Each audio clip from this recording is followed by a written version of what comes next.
What's up? It's Yoshi, the college toy collector, and I'm here with Jordan, and we're gonna show off our Jurassic World Living Room. So without further ado, let's get started.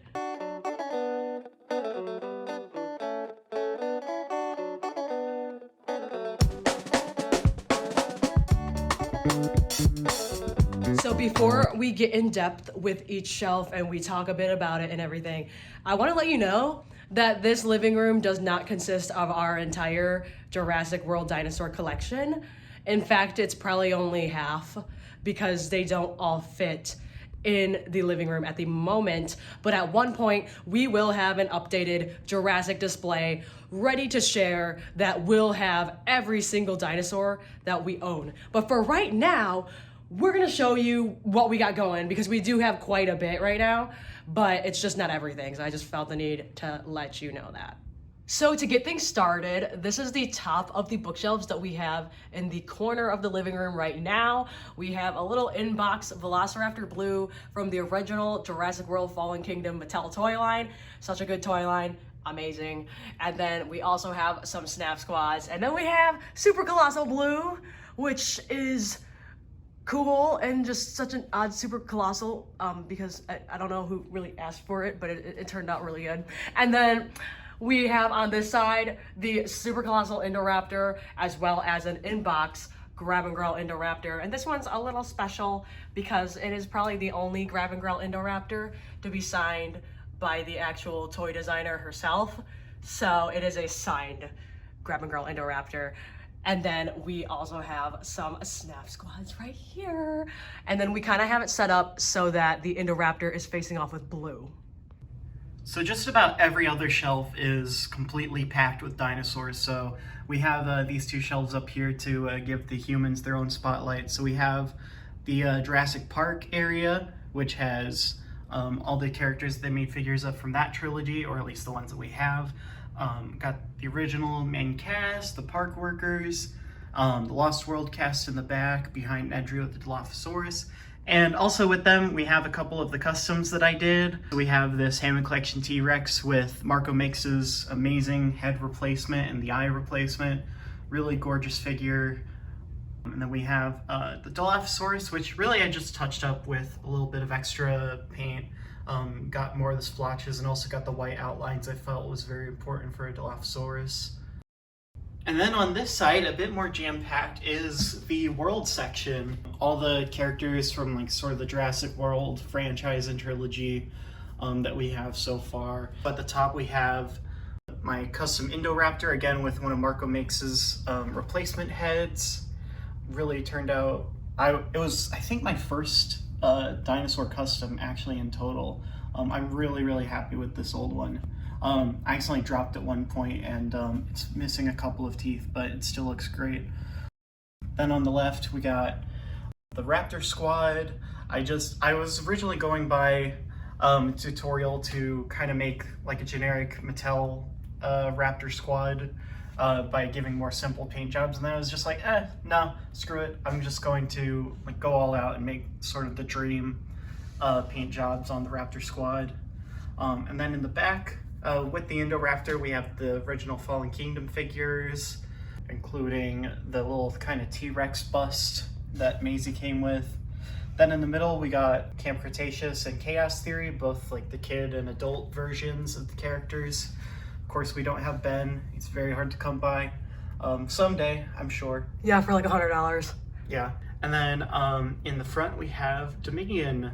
Looking back was like such a huge lineup. I mean, Barry wasn't part of the Dominion set, but I felt like he belonged here the most, especially since there was never any Jurassic World 2015 human toy line. Thanks, Hasbro. And also accompanied by a couple of extra dinosaurs. Like I really like the matchup with the para with the Cowboy Owen there. So since we had some real estate there, I put those two together. I also got the Locusts down to the feet of Ian Malcolm that they came with. And a couple of the minis that are better scale with the humans than the actual mainline figures. So we got a tiny little Morris Intrepidus and Lystrosaurus, pretty much just the right kind of scale that you would want. And honestly, it's pretty satisfactory in general too, like good, like solid amount of paint job, especially for a mini. So I mean, that's pretty much all you really need, unless you're a completionist like I am to a somewhat extent. But then at the very edge here, this is honestly one of my favorite collections ever made for a Jurassic Park toy line at all. Is the Captives Hatchlings. They did such a great job with these, and it pretty much filled in the gaps of like exactly what you would have wanted to have, like baby dinosaurs as collectible minis that could. Some of them can reasonably pair with the 3 3/4 scale humans. Some of them are a little iffy, especially the Raptor Squad, unfortunately, but they also look really, really good. But a lot of these fit pretty well as just having as baby dinosaurs in scale with the Mattel humans. So definitely my favorite on this shelf is the custom Indoraptor. This was Jordan's first custom, and I think like he mentioned before about how he dropped it and some of the teeth fell out, I think it looks better because the Indoraptor is already gnarly and already has some crazy teeth, so if anything it works in its favor. But I really like this. This looks amazing. I mean, Indoraptor is my favorite fictional dinosaur, so I think I'm already biased in the sense of Indoraptor being my favorite. But I also do really like these custom raptors. They do look amazing. I mean, this looks just like statue quality paint job. Yeah, and for me, for sure, definitely the customs are like the closest to my heart here. I think I'm particularly proud of Delta and Echo. I think they were a good balance of having the original mold color of those figures that like I then just kept as the base, and then just had all the flourishes on. Like I'm proud of Echo's scar, of like the white and black pencil lines on Delta's neck. As far as favorite human figures that they've ever made, oh my gosh, I don't know. What do you think? That's difficult because I feel like it's really dependent on sculpt more so than character. Because I definitely think this Maisie right here looks really good in terms of sculpt and just how she looks. They did a really good job making her look good, and she is smaller than an adult size, so that is always a little more challenging to pull off, but I think they did a really good job with that one. I think one of my favorites would probably be the older versions of Ian, Alan, and Ellie.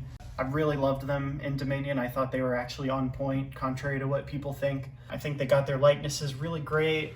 I really like their outfits, and just the fact that they like made them at all and like completed the trio. I mean, obviously it was kind of hard to get Ellie, so that kind of blew. But I also just love that they made the locust that came with Ian. Iconic. That's great. Locusts right there. Yes, to all people who also collect Jurassic World, you know how you had to get Dr. Ellie Sattler here. So, very interesting. I'd be interested to know, sound off in the comments if you got a 100% discount with maybe an X-Acto blade, just coming up to Target with in the window. I did not, unfortunately, but it was definitely in the back of our heads of getting the 100% off discount, but we probably shouldn't be saying this stuff on here. Also, a fun fact about our Dino Rivals collection: a significant amount of these were actually from a friend. Shout out to Osayan, a really great friend, also fellow Jurassic fan and Jurassic collector. She was getting rid of a couple of extra dinos, including the Amargasaurus, the Quetzalcoatlus, the Tapejara, anything else? Oh, the Herrerasaurus. Quite a few from here, and I really love these, and I'm really glad to have them here. So shout out, Osei, you're awesome. What are your favorites from this shelf? I mean, aside from the Indominus, obviously. Right, Dimetrodon is super cool. This was also a figure that was kind of hard to get when it was initially out. I feel like I remember the stir online about this Dimetrodon. That's actually the most recent figure we have right now from Dino Rivals, because I just decided one day to get it on eBay because, remember, because we were thinking about, we want to make the Lockwood Manor display. Oh, yes, sometime. we do want to do that. Yeah, so I think one of my favorite parts from Dino Rivals was, at least in retrospect, was that they honed in on a couple of obscure species that were technically in the movie. Like Concavenator! Yeah, and the Mononychus, the Dimetrodon was really close in design, the Dracorexes. Yeah, look at all of them. I'd even believe it if you told me that the Moosaurus right there was kind of meant to be like the baby Diplodocus, like a stand-in. Where is it? Oh, it's right here. Here it is. Yeah, the little blue one. There he is. Yeah, there's. Yeah. I can say Masaurus. I think it means like mouse lizards. So Yes, that yes. might be Mosaurus. But And I say Coelosaurus. all-time two favorites from this collection have got to be the Nasutoceratops and the Parasaurolophus. The Nasutoceratops, one thing because, well, so far it's the only figure that we have the Nasutoceratops, but man, did they really kick it out of the park with this first one. I mean, it hasn't had as many upgrades as its counterpart, the Allosaurus, you know? Like, I mean, we've seen the Allosaurus be like just have absolute glow ups in the toy lines, but the Pseudoceratops has just been in the one and done so far. Hopefully we'll see more of it in the future, but this one is just so pretty. All the paint apps were just right. I mean, the feature is just about what you want. And yeah, and the Parasaurolophus I really love because it was my first Parasaurolophus toy. Oh wow, that's actually crazy. Yeah, my first Jurassic Parasaurolophus toy, and just, I mean, it's just so pretty, so graceful. It's just, right off the bat, was just a win. I don't know. And it's designed by one of our favorite toy designers, so Yes, and that's always a plus. We do have the Battle at Big Rock Allosaurus as well, but like I said in the beginning of the video, only half the dinosaurs are here, so some of them had to be sacrificed for right now. But don't worry, all of them will eventually see the light of day again. Just Yeah. right now, that ain't happening.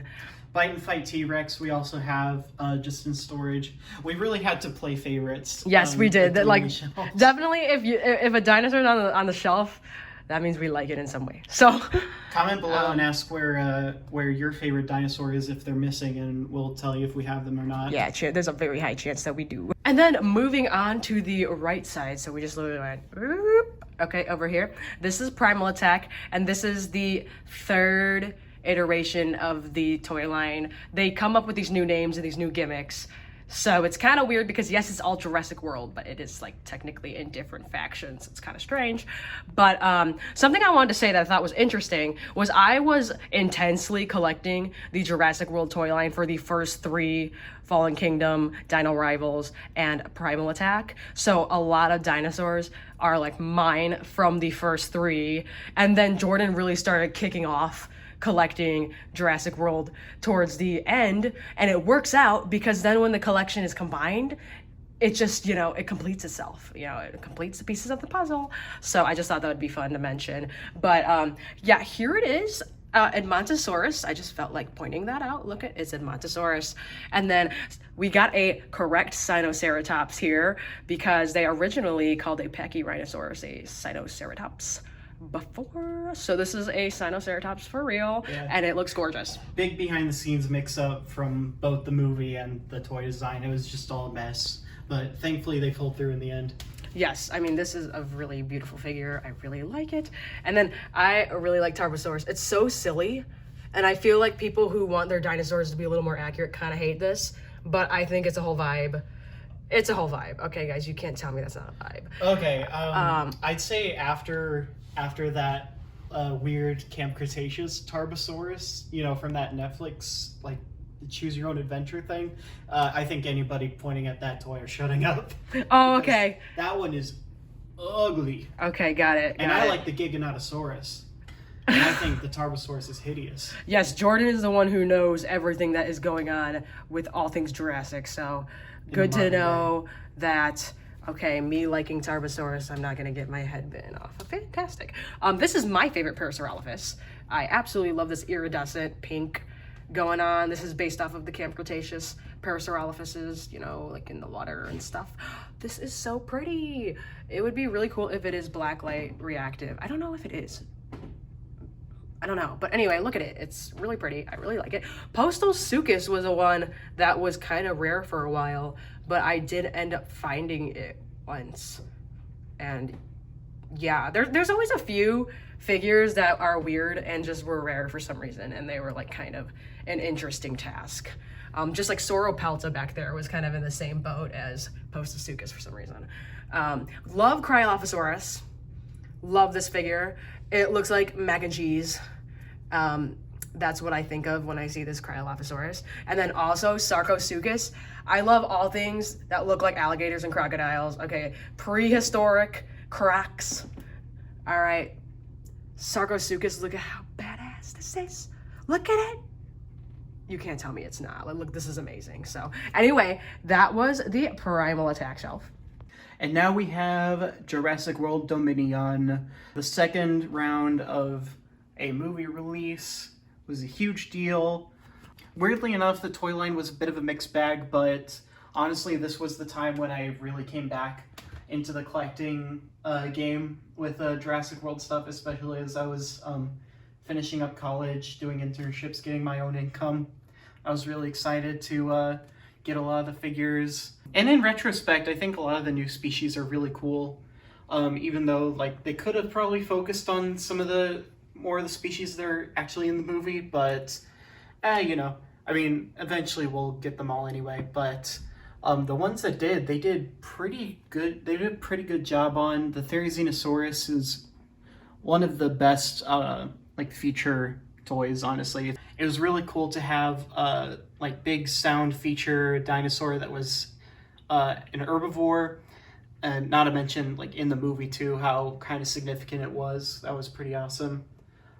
They did a great job with the claws, the colors, the shape of it. It's really great. Pretty much every Dimetrodon was a win.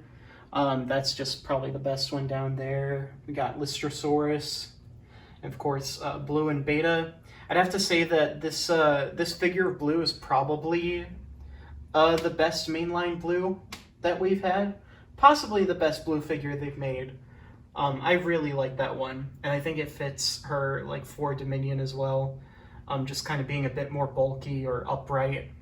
We have the Thrash and Devour T-Rex, which a bit of a mixed toy, but honestly is really, really fun. Has like a nice sculpt and paint job. It's not like stellar or like my favorite T-Rex ever, but it's honestly, it's really grown on me over time. Just don't look at it head on. Okay, I'm gonna give a shout out to somebody. Jurassic Zilla made me interested in this figure because he makes really funny like lip sync videos of the dinosaurs, like lip syncing to popular audio and stuff, and he makes this character really funny, and I want to say his name's Ricky. He gets so much mileage out of that which guy. Is amazing, and I never was interested in this T-Rex until he's like the main character of the video. So yeah, Jurassic Zilla, you really should check it out if you haven't seen it already. It is kind of funny. Also, I wanted to say with Therizinosaurus, this was my first Jurassic World Dominion toy, and I want to say I was able to buy it before the actual street date, and I found it at a Walmart near my house. And that's when I learned it is very touch sensitive, because it just kept making thrashing noises every movement I made. So it's kind of funny. Yep, the batteries are still in that one.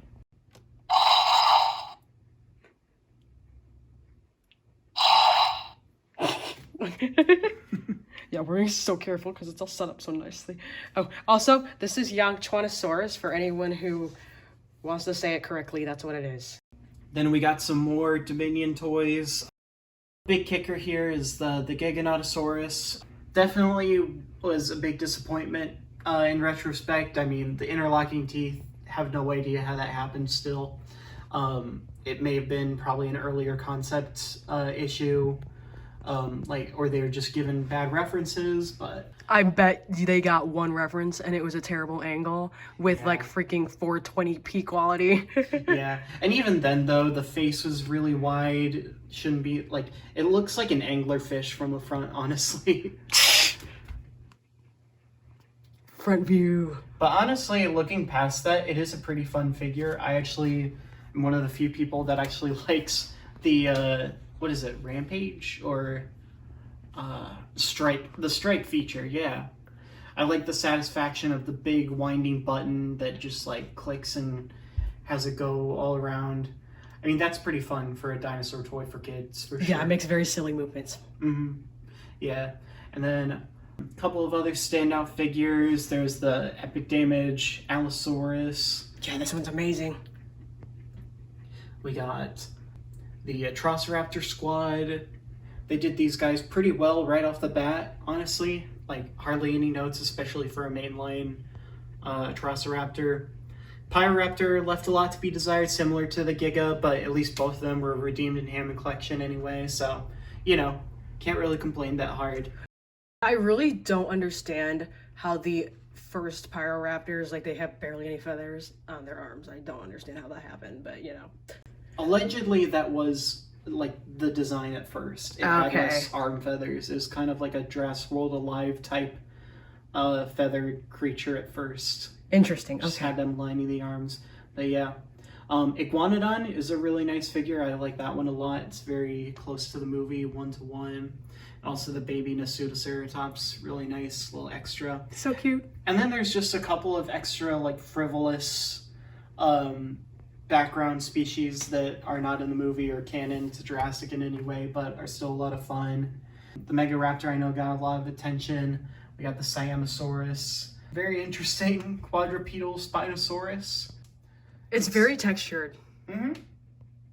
Also the Ampelosaurus. Really neat to have that kind of medium-sized sauropod, and honestly that one is really nice. I like it a lot.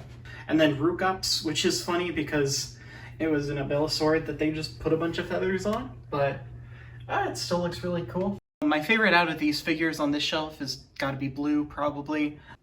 I mean, obviously at this point there was a ton of Blue fatigue. They made Blue onto like pretty much any figure. She was on every packaging, but I mean, at the core, she's still my favorite dinosaur character in the series. Velociraptor was always my favorite, and Blue pretty much made me really love the first Jurassic World and be interested onwards. So the fact that there's a figure this good of her felt really satisfying. And then of course Beta is like a great companion to it. And then my favorite figure on the shelf is a Therizinosaurus, because look at those colors and look at the sculpt. Some people say that the colors aren't incredibly accurate to the movie, but I think this is a very vibrant for a toy. It's weirdly vibrant but dark. So it works in a way, there's enough saturation that I feel like for a kid's toy it would be probably a little too muted if they didn't kind of have a little artistic liberty with it. But I do really like the way this turned out. I think the action feature is really fun, and just, it's a really cool dinosaur, especially just to see in the Jurassic World franchise. My favorite on this shelf has got to be probably the Atrociraptor squad. I mean, I think they just nailed them the very first time, which is honestly kind of wild that they still really haven't gotten the original Velociraptor squad right, but they got these right just right off the bat for the simple figure paint deco. I mean, they got pretty much the general color that the dinosaur should be. I mean, Tiger could probably be a lot lighter and stuff, but I mean, it's still, as far as being kind of a mix of being really toyetic and distinct and interesting from each other while also being screen accurate, gotta go with the Atrociraptor squad. I really like them. They somehow dodged first wave syndrome. Yeah, somehow. Ghost especially, I mean, I really like what they did with her eyes and everything, and just, they really captured that striking white and black and red. Iguanodon is probably a close second on this shelf, as silly as that sounds. I mean, I've just always been waiting for an Iguanodon, and I mean, yeah, it wasn't a significant animal at all in Dominion, but it was there, and I think they captured it really well here. Pretty much did everything you'd want to see with it. The accurate paint deco, very naturalistic colors. The sculpt is pretty good, pretty accurate, and yeah. As for my favorite on the shelf, it's gotta be the Allosaurus here, because I feel like all the Allosauruses previously were obviously juvenile size, so they're smaller, and they also had weird proportion issues. Not saying this one completely fixed it, but it definitely is better than the ones prior. It stands well. I remember the first Allosaurus always had a little issues with how standing, because like I said, the proportions were a little weird. But this one, the colors look really good. That muted dark colors, and then I also like the sculpt a lot, and then also obviously the action feature is really cool. So, and then the second from the bottom shelf on the right is the Dino Escape dinosaur like toys, and this was kind of an extension of the Camp Cretaceous line because Dominion got delayed, so they had to frantically come up with something to fill in place. So they kind of came up with the Dino Escape, and it kind of has like the whole idea with the capture gear, and then the dinosaur has some kind of action feature to where it can break out of it. So that was a fun, neat concept that they have not done before. And then we did get some cool species, and then we also did get the Scorpius Rex, whether or not you like it. Interesting enough, I don't know if you knew, but the two figures are supposed to be the two different Scorpius Rexes. So that's kind of neat. And then, yeah, this is a custom paint job that I did of the Pentaceratops here. So it's my first ever custom painted dinosaur. And I really like it. You did a good job with it. Thank you. But yeah, I kind of just was experimenting and seeing what I can do. But yeah, I don't really have much to say about this because, like I said, it kind of was just almost a filler in a way. I mean, it's cool. There's cool species that were included in it. But yeah. And as for my favorites on this shelf, I would have to say Pentaceratops, not just because this one's painted, but just the figure in general. I mean, the original figure is a little bland, but what I really like about it is the really big crest or frill, whatever you want to call it. It's a nice rubbery material, and it also just looks really cool. I always like ceratopsians that have very unique looking crests to separate them from other ones. And then my second favorite is Zuniceratops here, because look at those colors. It looks like sour candy. So yeah, that's that.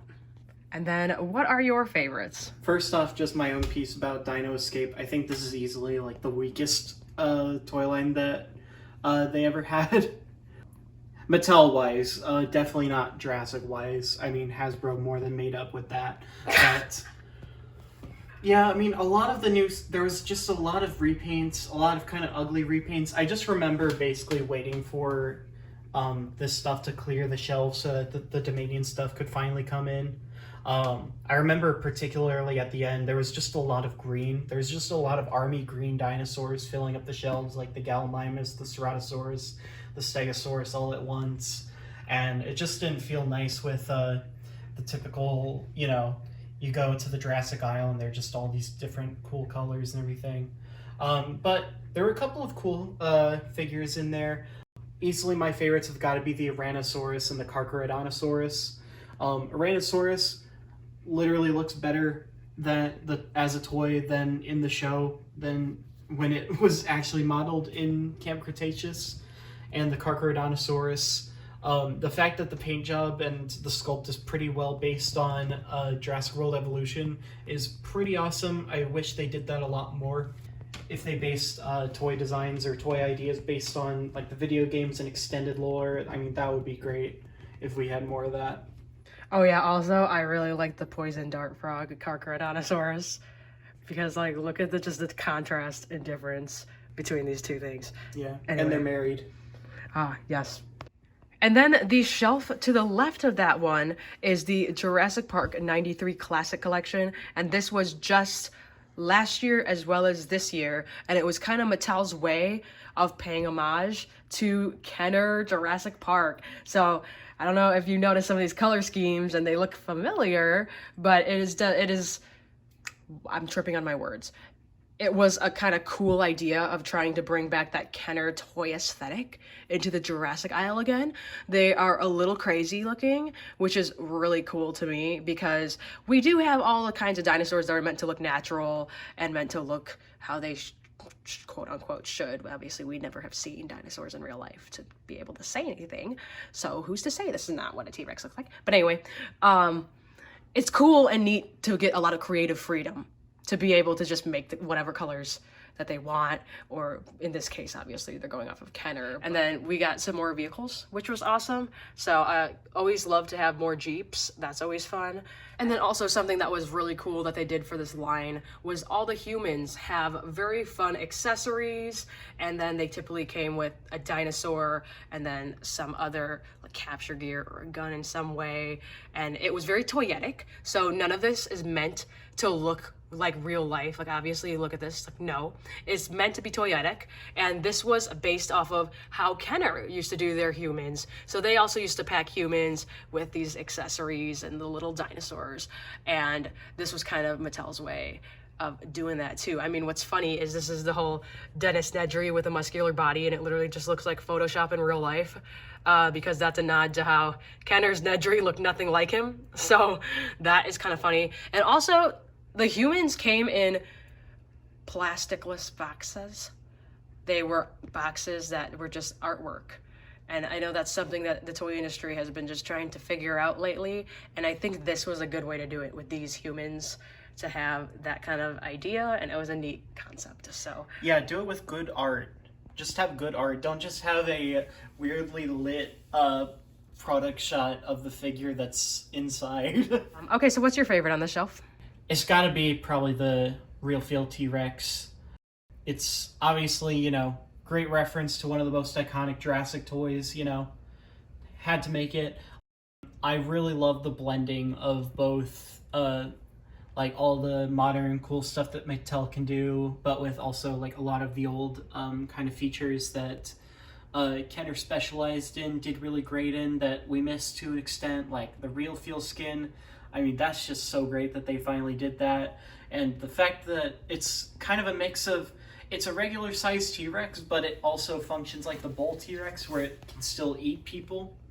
I mean, that's a really great blending of a lot of the past features. And I love how vivid the colors are.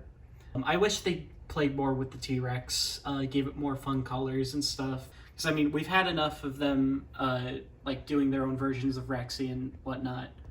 I want to see a blue T-Rex. And, I mean, we kind of almost started to get that with the juvenile T-Rex over here, though it's a bit more of, like, a kind of navy black with, like, a little tinge of blue within there. That one's also really nice. Second favorite has got to be probably the Scutosaurus. I really like that species. I did like a drawing of it in art class once, and did some research on it. I just really like that it finally showed up in a affordable way, because wasn't the only other one so far the Primal Attack one that runs for $300 on eBay. Yeah, and then what's funny is before that, it was like a prototype toy or something that would never even came out. So yeah, the only way to get Scutosaurus was kind of... Well, there was one, there was a released one for the Lost World, which we have here, that did come out. But there was, this is based on that prototype, which is really awesome.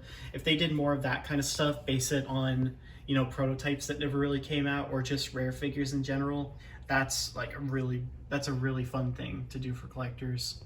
And then my favorite dinosaur on the shelf is also the Red Rex here, because they just did a fantastic job replicating the Kenner's Red Rex colors. And I mean, these colors are pretty freaking close, if not the same. This looks fantastic. I think they did a good job. I'm gonna leave it at that because Jordan already said a lot about it, and I pretty much agree.